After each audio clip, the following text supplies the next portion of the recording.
Thank you very much. Very interesting talk, speech.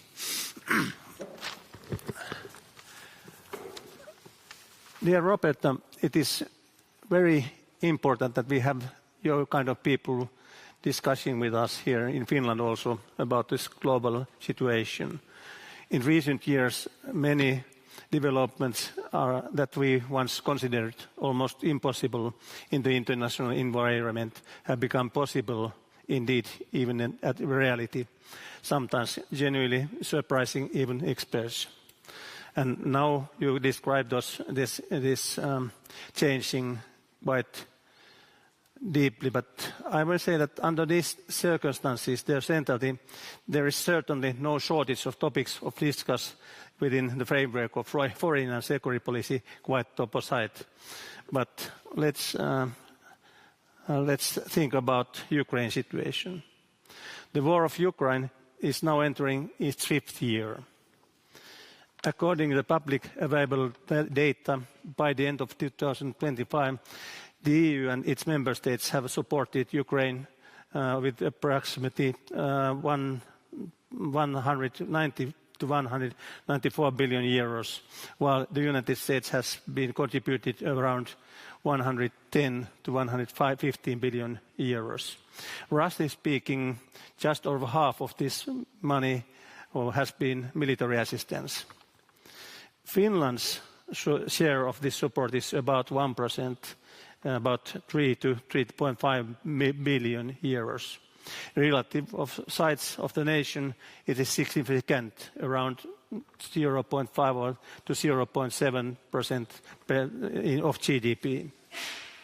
According to the most reliable estimates, at least 500,000 soldiers have been killed, both sides, in the war, and well over 1 million have been wounded. Tens of thousands of civilian people have been killed under this war. They have lost their lives. Now I will ask you, have Europe done everything it can support to Ukraine?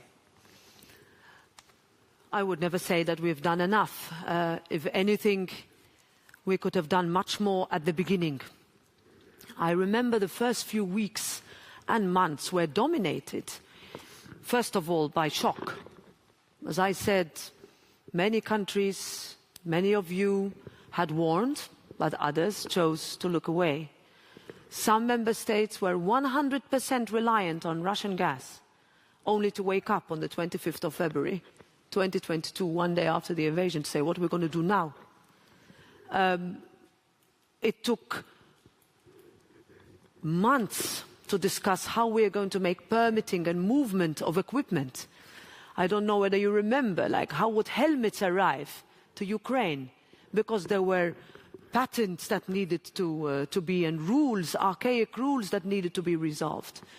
And all that time, the Ukrainians were looking at us and saying, can you help us? We took in the parliament the political decision to say on that day that Ukraine deserves to be a member of the European Union. And there were many who looked at us and saying, but that's fast, why are you doing this? But we knew that when things go wrong, when something so unjustified, illegally, so unprovoked as this happens, then you need to have the moral clarity to stand firm. And bit by bit, and thanks to the leadership of countries like yours, where countries said Ukraine and its security and its freedom is our security and our freedom. And therefore this is not about charity, this is not about looking at something that we could look away just because we are geographically further away. Little by little, you had unanimous support to help.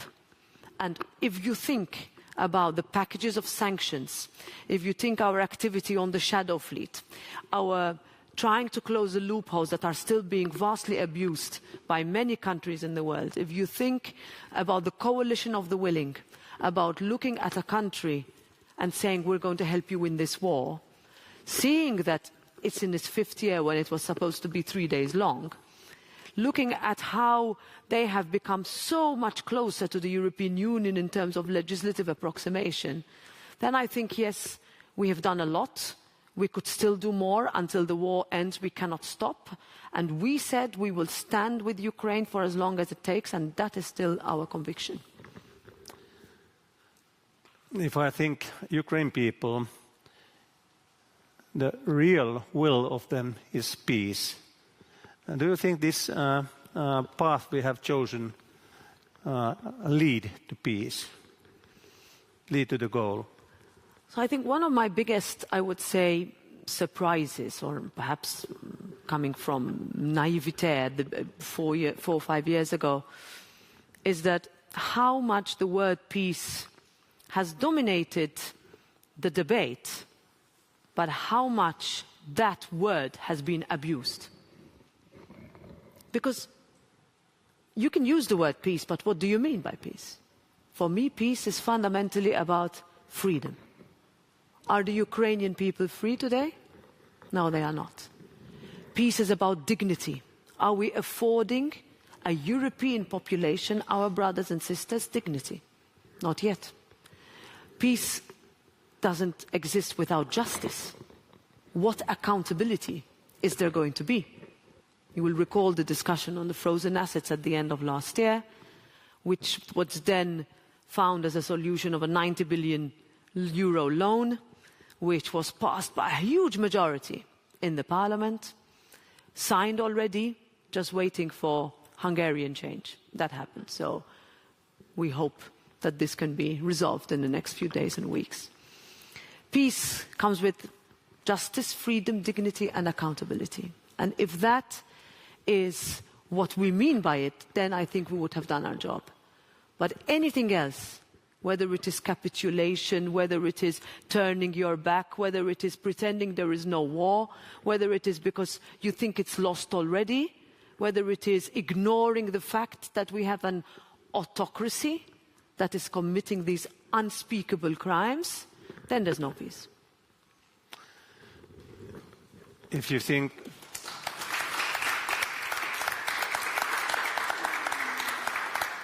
think our, maybe I can say, former friend from USA, from the States, they are now very glad because they are not supporting Ukraine with weapons in future, as their vice president has said in public.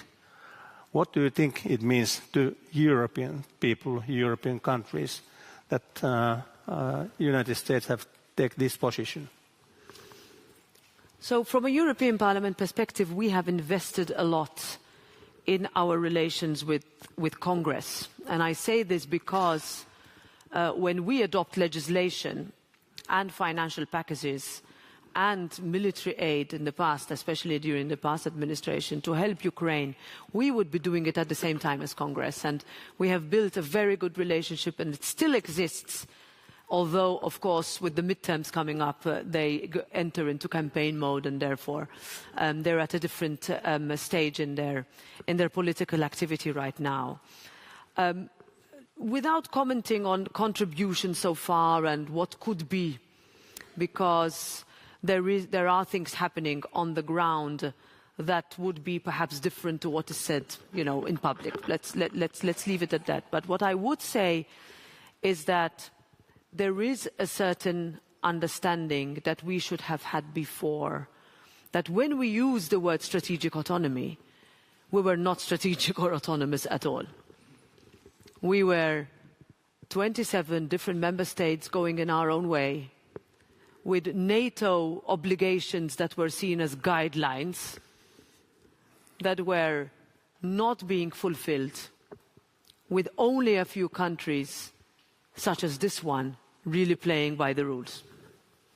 And if you think today where we are in terms of looking at GDP per capita spending on defense, the Finnish numbers, but also in terms of military capacity and readiness, in revanche, what is happening on the ground with new, I would say, deals, if you see what President Zelensky did in the Gulf countries last week, the deals that were made, Ukrainian companies building equipment that they need in Norway, in Italy, here.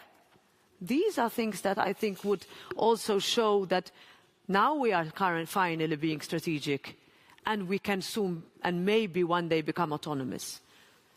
Because for far too long, we hoped someone else would solve our problems. We thought that when things would go wrong, there was always going to be someone that would come to our aid. Am I happy with the situation right now? Of course not. Would I wish it was better? Would I wish that we could talk with, that's why I said, you know, mutual respect. We don't have to agree on everything. We didn't used to agree with previous administrations on everything either. But if you think about, and we can talk about economically, we have our trade relationship, 1.7 trillion euros, between us in terms of how much we depend on each other, 60 million jobs approximately.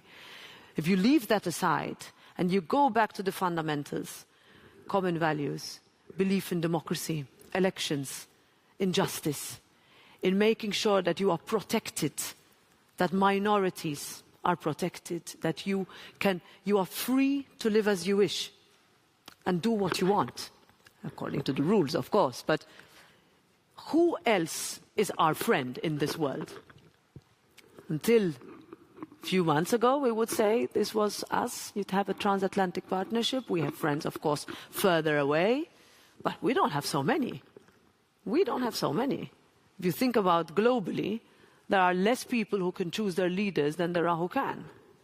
And this is a reality that we need to come to terms with, and this brings me to us as well, and this is part of what we need to do much more. We need to engage our younger population in what they do. We need them to vote more. We need us to make sure that we give, as political representatives elected, you know, an answer to the questions that our people are seeking from us. And we cannot do that by looking across the pond or saying that that's their fault, not us. So I wish things were better. I will not give up. We will stand on our own feet. I think having the self-confidence that perhaps we lacked over the last few years and we have now regained, we are seeing it, but by being honest and open and just perhaps not needing to react to every single tweet would be also good. Can you comment a little bit about... Not on the tweet, okay. Can you comment a little bit about those Hungary elections last weekend? So this, I think first of all we talk, and I just spoke about sort of turnout, and I worry about a lot of member states where turnout for elections is going down. I come from a country where politics is extremely intense and turnout is always very high. But you go to countries where it's sometimes less than 20%. This is in our European Union. You try to diagnose it, very different reasons, but that's a reality. When an election matters, turnout is high. So the first reflection on last week's election is that the turnout was massive. And young people went out to vote. Today, young people in many countries don't vote. They are comfortable. They think all politicians are the same. No matter who is elected, their life won't change. Or, you know, they think it will in any case. So this is our biggest challenge. In Hungary, we saw that when you mobilize people, when you want change, you will fight for it. And that's what happened. And if there's one thing, if there was an election that was run on the premise of being anti-European, anti-Ukraine, ambivalent on Russia, that's the maximum I will say. When you see also who was invited to support and what was said in those supporting messages, then I think the message of the population was pretty clear. And that is a message that we take with us. And if anything, it is one of belonging to the core of Europe. Hungary is a country that joined the European Union on the same day as mine. And if I look back these 22 years, the economic growth has been phenomenal. But what joined us all 22 years ago was that we wanted to join a union of values and democracy and protection of the rule of law. First thing we realized is that the European Union could be better at doing that when you join, and we can discuss that later. But the one thing that we felt is that finally we join a club of values, a superpower that is economic and that has moral leadership. That, of course, is not perfect. We have now realized we need to do much more. We need to be faster, more effective, more, courageous. But it was good to feel part. This morning, before I left Brussels, I attended a EU-UK annual forum. And I have never been invited to this. I can tell the European Parliament is not usually invited to this. And I stood up and I gave the first keynote speech and I said, you know what, if I look back 10 years ago, I would never have imagined after the referendum that there would be a room half full of EU representatives and half full of Brits. And that we would be talking about a reset. Keir Starmer said a few weeks ago, he said, look, the UK of today is not the UK of 10 years ago. And I can safely say that the European Union of today is not the same as that of 10 years ago. And we have learned a lot. And if that takes, elections to shift mindsets, and we were asked to what's this interference and what, at the end of the day, people chose. And you respect that. And we move. Thank you. Now it's possible for audience to take floor. There is Jari. Jari Vilen from the Minister of Foreign Affairs. I know who you are. Robert, I just came back from Budapest. I was an election observer there and came back last night. Also, Mr. Kiljunen, who's a member of the Parliament, was there at the same time. And I have to say that never ever in my life have I experienced something like that. It really life-changing experience to see the joy what people had in there. But it took 16 years for them to be able to make this decision again. And the why 16 years was given to Orban administration to erode a democracy that has been built exactly with the hope to join in the same club of values that said. So maybe my question to you is that lesson to learn for us, that what should we do that will not happen again, that this situation would happen in the member states, that step by step, piece by piece, you can make these kind of changes. And in the end, luckily, the people were able to demonstrate their will that there's still democracy and they want to have the change in there. And maybe second question, because I do know that tomorrow the Prime Minister candidate, Mr. Major, is coming to the Brussels or actually vice versa. He's a member of our Parliament, our colleague. Yes, so far. Exactly. So he's coming to have a first discussion with the Commission concerning what Hungary wants to have. And maybe the question to you is that what kind of conditionality you would like to see coming forward for there, because I think we all have enormous hopes for him and what he will do. But I think we also have a lesson learned from the Poland when we are giving promises and which government cannot be fulfilling at that stage. Thank you. Thanks. So, Jari, I mean, you remember you were ambassador there, and things were all different in a way if you look back. I have been following Hungarian politics for decades, and I remember the sense of hope that there was when the decision was taken to shift from, traditional anti-European stance to pro-European, to fight communism, to really defend liberty after 89. And that erosion which you mentioned, I mean, we can see it everywhere. We can talk. This is why we have the annual rule of law reports, which is something the Parliament pushed 2 mandates ago. We were first told it was impossible, that there was no legal basis for it. But we said, if it's not the Parliament that fights for rule of law, which is a fundamental value in Article 2 of our treaty, then who will it be? We know there's no other institution that would do it if we didn't push. So we did that. We triggered Article 7, and that was by a vote. It was not an easy decision. And now I think in that context, one would need to see what to do with that procedure. I think that's the first thing as a parliament we will need to look at. 2, in terms of the funds, and the situation, of course, is different in many countries, and it would be wrong, I would say, to make comparisons. So one would have to see. I mean, this is a competence of the Commission. There will be conditions, no doubt. There will be steps that need to be taken. There will need to be some rollbacks on some things that have been done.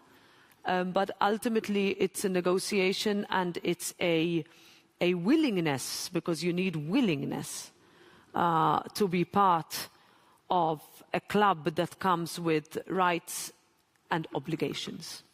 And that is sometimes forgotten by member states. And it's not just 1 or 2 countries, to be clear. And we need to keep an eye. But I will stop. I will actually add something that is perhaps not a popular thing to say, but I will say it. You know, it does not work if Brussels just points fingers at member states. I have seen it country by country. At the end of the day, change needs to come from within. Change needs to be decided by the people. So yes, there can be guidance, there can be things that can be done, there are tools, but at the end of the day, people choose their leaders, and we need to let them never question their vote. That's a very good answer. Then Kiljunen. We have a saying in our parliament that if name is mentioned, one was like I'm Mr. Kiljunen, and actually I'm very much related also to organization European Union, but you are representing here, being actually member of the convention drafting the constitution. Ooh, so Valery Skadestan is a close friend of mine, Barnier and others, so I have a long history about European integration and Europe. Yes, as Jari Virta mentioned, I was also observing the elections in in Hungary, and I want to say for you very clearly, witnessing the delight and the massive response by the people on the streets after the elections, that I have felt similar type of joy in 2004 in Maidan, when Yushchenko was chosen as a president in Ukraine, and the same 2020 in Minsk, after these terrifying elections, presidential elections, when Lukashenko treated badly the voters, and Svetlana Tikhanovskaya, who was supposed to win the election, didn't do that. So there was strong delight. And now I want to summarize the basic feelings among people if they do have chances in the similar way like you say. There are no human who doesn't like human rights. There are no citizens in the country who doesn't like rule of law, and there are no people who don't like people's power. It's in here, we would all want that one. And that gives us for the also the authoritarian state. Yulia Navalny was here in Helsinki and stated, we Russians, if you trust on us, and we do have the chances, we will also change the society. And Svetlana Tikhanovskaya has mentioned that many times. Though I only want to say for you that the hope is on the people if they have the right to say, and we witnessed that in Hungary. Thank you. Yeah, good. Agreed. Agreed. Okay, there is.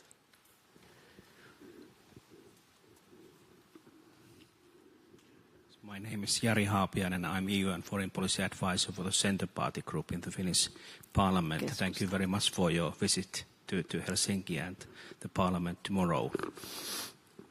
My question concerns the next financial framework, multi-annual financial framework, which is, of course, very important for all the member states and also for Finland. We are, of course, of the opinion that we want to have more resources to security and defense, but also safeguard agriculture and cohesion, which are especially important for my party, which is a strong regional party. Now, a specific issue for Finland is the eastern border, because the border is closed. It's fine that it's closed, but the thing is that the businesses and people have suffered economically because of the border is closed. How do you see the possibilities to have some kind of a eastern border instrument for states that have a long border with Russia, as especially Finland? Finland has And connected to the MFF, President Costa of the European Council has said that he wants to finalize the deal by the end of this year.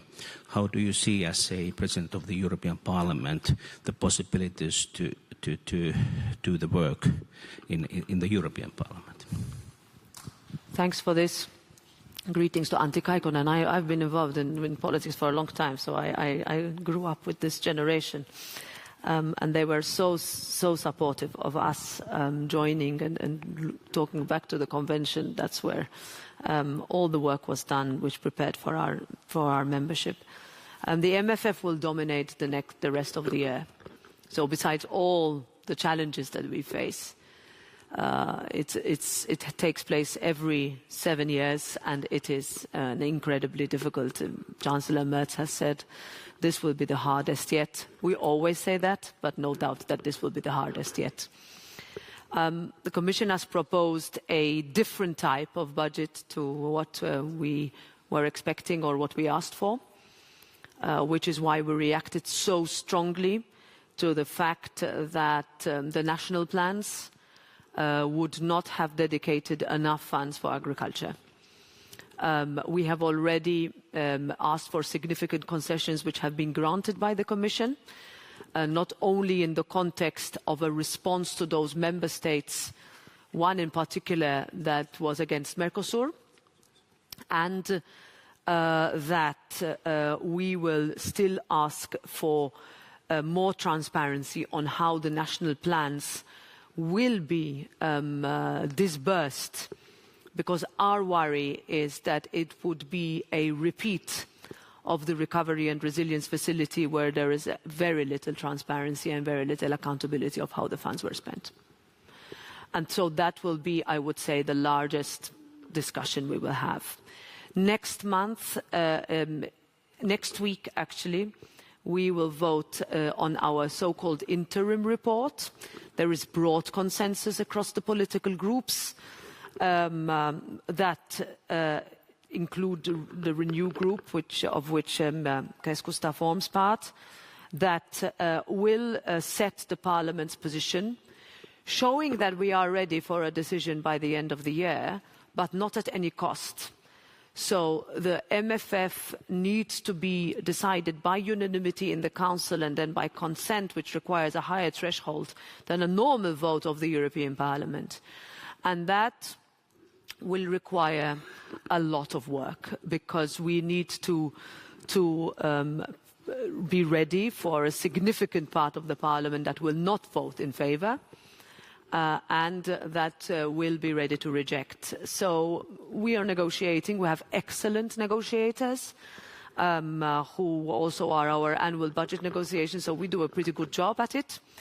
We have asked for specific, two specific requests, besides many, of course, but that, and this is for the agriculture, this is in line with the Finnish government position, that the pillar structure is reintroduced, that there will be the next generation debt that is outside the global amount, not the Finnish position, and that we will have, among other things, besides the increase of funds for Erasmus Plus, Horizon, etc., and agriculture and fisheries, that you would have a specific specialized fund, which we have recognized is desperately needed with the current MFF, which is the Natural Disaster Fund.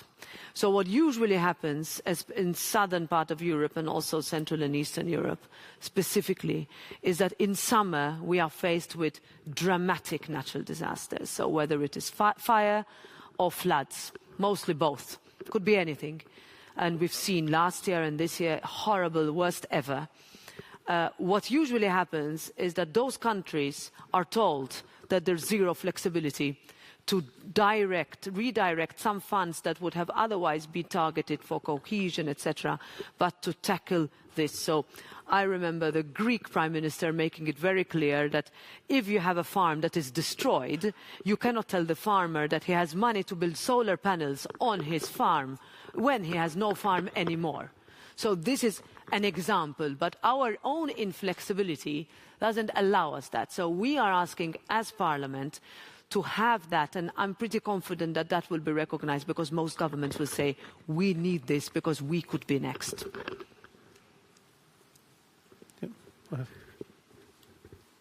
Actually, on the eastern border, sorry, I forgot this. When I was in Savonlinna, I took my son to his ripileiri in Pieksämäki and then drove down back to Lohja, where our mökki is. So I stopped there and met with a lot of your local representatives, and they said that the impact on businesses, and that's where the whole deforestation impact and how the position of Finland is often misunderstood. And I said the same to Sweden when I was there 2 weeks ago, but understanding that Finland's situation is specific even when compared to Sweden. But you need to explain this more, because if you do not come from this part of the continent, you don't know the real impact from wood importation, price, lumber, sawdust, all the things that your companies there on the eastern border are so dependent on. So, sorry, I forgot to refer to that. Okay, then, Mr. Kettunen. My name is Pekka Kettunen. I would ask, do you see some possibilities to, when thinking Canada and European Union cooperation in economics and defense? Yes. So I think if we see also what was said by Prime Minister Carney and President Stubb, he just came back from there. I mean, and it was already clear. I was there in September for the G7 Speakers Summit, and it was so clear that the willingness of countries wanting to become closer to us, not only because, and here I will flip it, not only because of our common values and traditions, but also because of the power of our market, is so huge. So if you see, so the list of countries that want to join have increased. We are waiting for the referendum in September in Iceland. Armenia passed a law, adopted a resolution that they would like to apply as a candidate country. So to give you an example of the list of trade agreements we have, if we look at what was fantastically done with India, what was concluded with Australia, what the Latin American countries that are in the pipeline. So Canada is definitely at the forefront of that. They already, and this is one of the discussions we need to solve with the United Kingdom, they already participate in the SAFE program, which is the rearm part, so essentially joint procurement, military contribution. We need to fix steel, but a lot of cooperation that is wanted, and frankly 70% of the Canadian population want it. So who are we to say no? If anything, absolutely tervetuloa. Anna-May. Yes, thank you, and thank you, dear Roberta, for being here in Finland. It's wonderful to have you here. When we talk about the enlargement, and you said in your speech that we want Ukraine to join EU, and we do. Do you see a time schedule? Do you see when are we there? And then we also have other countries, not only maybe Iceland and Norway trying to be members in the European Union. We would welcome them we would be very happy to welcome them, let's say so, but we have Moldavia, we have others. What is the situation right now? And should we try to reform our treaties? Do we have the capability to do that? So the Parliament position is clear, except that the competence lies with the Council. So our position on enlargement has always been quite forward-looking, always been, and I remember this ourselves with our countries. I would say, the fear that there is, and you can understand it and you can discuss it from an agricultural point of view, from a people point of view, etc. I remember the same for Poland. I remember the same for Romania and Bulgaria. If you look at those countries now, if you look at the Polish economy, which is the fastest growing in Europe today, no one would question that anymore. But we need to be able to answer these questions, because the risk is if we don't, that we leave it until the end. and then one country blocks at the end. Now, realistically speaking, this is a merit-based process, so every country needs to take the steps. If you think, however, the speed with which Ukraine has moved is impressive. This is a country at war. If you look at the speed with which Moldova has moved, is impressive.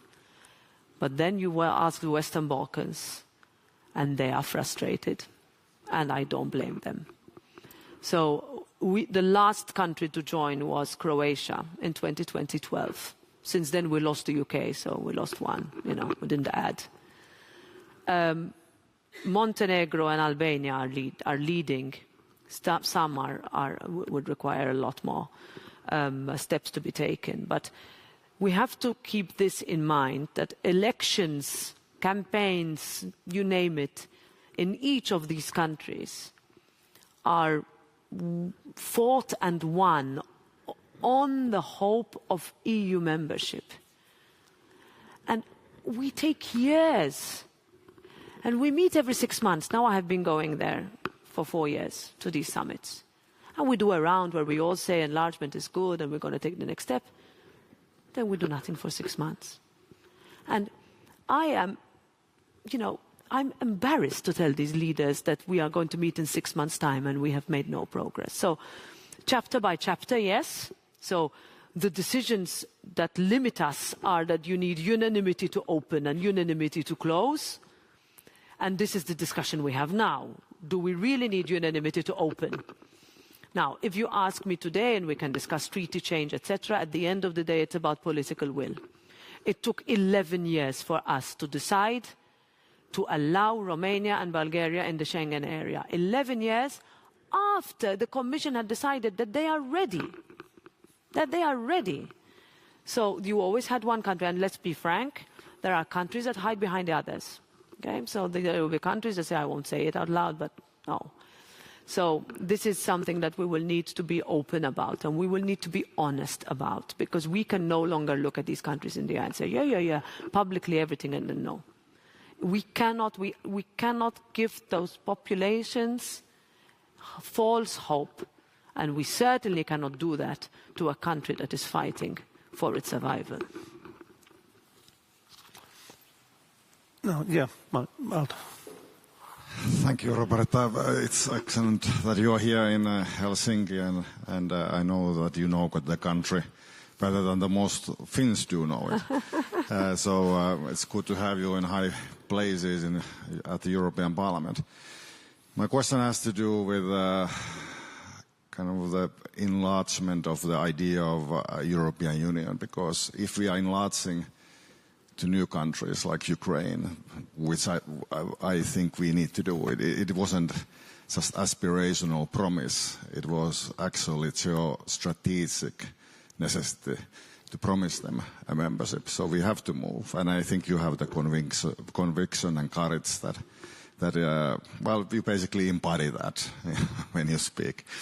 Winston Churchill, in the last speeches he gave, in 1936, as a British Prime Minister, he was going to different corners of Europe, and he was giving the same message when he was overlooking the smoldering ruins of Europe after the Second World War, that only through integration we can stop external enemies, Soviets, and then we can stop the totalitarian ideological communism. And I think that's the heart, the geopolitical heart of Europe, and we have to kind of go back to those thoughts over and over again. So it's not only about steel and coal union, it's our peace project. It is also about hard realities of geopolitics. And I think you get that message across right. And that's about European civilization. And my question has to do with the European way of life, and when the Americans come and talk at us in München, for example, and they talk who we are as Europeans, and they always forget to mention Russia and to mention the tradition that always have brought Europeans together. When the three nations of Europe have been threatened by external enemies, we have had our coalitions of willing. What we now need is a coalition of action. Yeah, because I think people are getting a little bit tired of words and speeches. That's true. That's true, Mika. I mean, if you think about the fact that we have always been allied with those democracies in order to fight those that are not, and consider them as illiberal adversaries, is something that today we are struggling with, but we will not give up on. And I think that, and there are so many voices in the US administration that would agree with everything you have just said. That's why I mentioned Congress before. That alliance is we need to work for it, and we need to be, I would say, that's why I mentioned self-confidence, because I think for many sort of years we would take it and then we'd think we were the best and then do nothing about it, like without sort of that understanding that we have to be honest about where we could do better, but also that we can fight back. And that if we are told that there is no free speech here, that we remind exactly what we have fought for. Try telling that to those countries in Central and Eastern Europe that after the end of the war were behind the wall for another 50 years, 40 years. So this is a situation that we don't say clearly enough. And I think the one thing that perhaps Europe lacks, and in a way what you need is that courage and leadership to say what needs to be done and how it needs to be done. We always refer back, to great sort of speeches and leadership, and I was speaking to Trichet a couple of months ago, and he said, like, the biggest discussion, for example, on the adoption of the euro was in Germany, right? Like how can we let go of our Deutschmark? But at the time, Helmut Kohl said, no, this is what integration is. This is how you mean when we are a union, and not only do you bring up weaker economies, but you strengthen yourself when you do that. Look at us now, and how strong our currency is and how important it was that we took that decision. But so these are, and that took courage, that took leadership, because what we feel, and I think we need to be honest with ourselves, that if you are a politically, someone who is elected, so people have placed their trust in you to take decisions, the worst thing we could do is that the only thing we think about is whether this is going to hurt me tomorrow, but rather whether this is good for the people who we are doing it for. And that requires leadership, and that requires courage, because you need to be able to take difficult decisions. The easiest thing for politicians is to say nothing. Come on, we can see it, that you can really float by doing very little, saying that is not what people want from us, because they really give up on us. They need, and this is the one question I get asked everywhere: where is that courage? Where is that leadership? Where is that conviction that this is the right thing to do? And that people, look away or look left and right, like, don't ask me. But that's something we need to grapple with today. And then, because of the timetable, the last question, Sebastian. Sebastian Tynkkynen, member of the European Parliament, representing Conservatives and Reformists. First of all, Paasikivi Society and Mr. Antti Rinne, congratulations for the success of organizing this very important event. And Roberta Metsola, President, as this has been said so many times, thank you so much for your precious time. We really appreciate it. You were painting quite broad picture about your thinking on EU and foreign policy.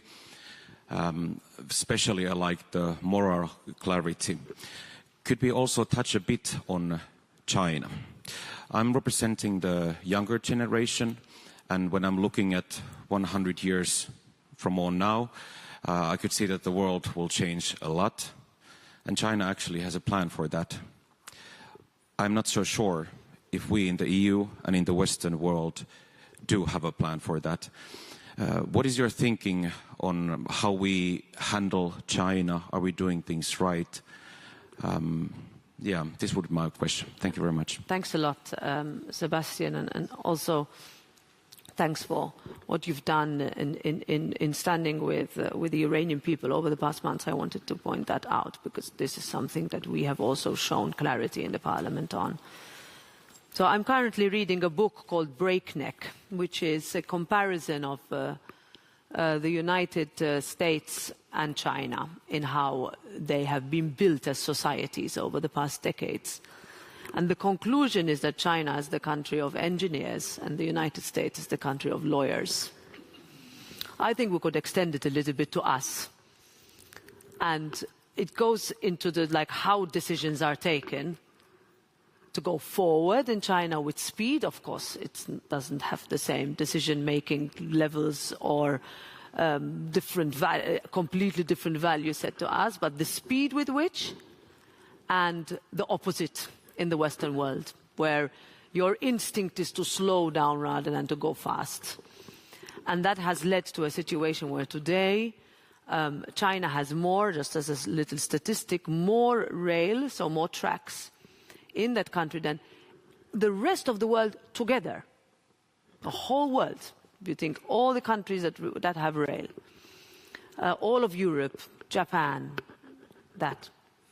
So I think that the biggest, I would say, our biggest weakness in Europe is that we have no common position. You see it. Vastly differing positions of our leaders when they travel there. A huge difference. If you have investment there, you speak one way. If you don't, you speak another way. If your companies require you to be quiet about some things, you are quiet. If your companies are worried about competition from there, then you are not. And we can discuss this. We can talk about the fact that the Chinese economy and they have seen a window that because of, let's talk tariffs now, so because of our new trade relationship with the United States, China has seen the opportunity. So imports into Europe have massively increased. Now, we can argue that economically it is more possible for them. Of course, there are no sort of electoral processes, etc., but let's leave that aside. Parliament's position is very clear, but there's also a reality that from a consumer perspective, unless we protect our citizens or else we'll give them help, then that is going to be their choice. And if we look at Southern Europe, for example, just one. So if on the whole continent, but especially in the southern part, there is not one solar panel that is made in the European Union anymore or elsewhere. And the percentage of Chinese EVs, electric vehicles, when compared to European is massive. Why? Because of cost. And we cannot expect from our consumers to spend more, but neither should we subsidize products that are produced with the dirtiest fuel on the planet. So it's a little bit of an idiosyncrasy that we have not squared. So I don't have a solution. I would like to diagnose it, but also recognize the fact that this is an economy that is rushing and that we stifle our businesses. We stifle them. I mean, we are trying our best now. As you know, we work together in order to simplify, to make it easier, to remove the bottlenecks, to have common rules, etc. But then you have gold plating, you have member states going further, you have protectionism, you have borders that don't exist for anything else except for money to move from one member state to another. And those are some of the discussions that we will need to have between us. Some of the votes we will need to have until the end of the year, Capital Markets Union, Savings and Investments Union, all of this, which will make us economically more resilient in order for us to compete. Last point is security. I think we should be concerned with technology. I think we should look at what TikTok is doing. You know, I have 4 boys, and 3 of them are on TikTok. And that You know, they're mostly concerned about how bad my presence is there, but okay, we'll leave it aside. But it also shows you that their algorithm does not cater for people like me on it. But this is a fundamental mismatch when you compare, and I'll bring the US in and what's happening in Congress there. So their discussion of them, you know, acquiring technology or taking it over or owning its rights, etc. This is a discussion we should have in Europe. And this is a discussion we in the Parliament should have, because we as an institution are particularly vulnerable. Particularly vulnerable. Now, I don't want to sound alarmist, but I want to be clear in the decisions that we take, and the choices that we make in the next few months and years will be crucial, and they cannot only be about cost. No, thank you. Thank you very much to have you here. Thank you. Have a good trip here in Finland. Thank you very much.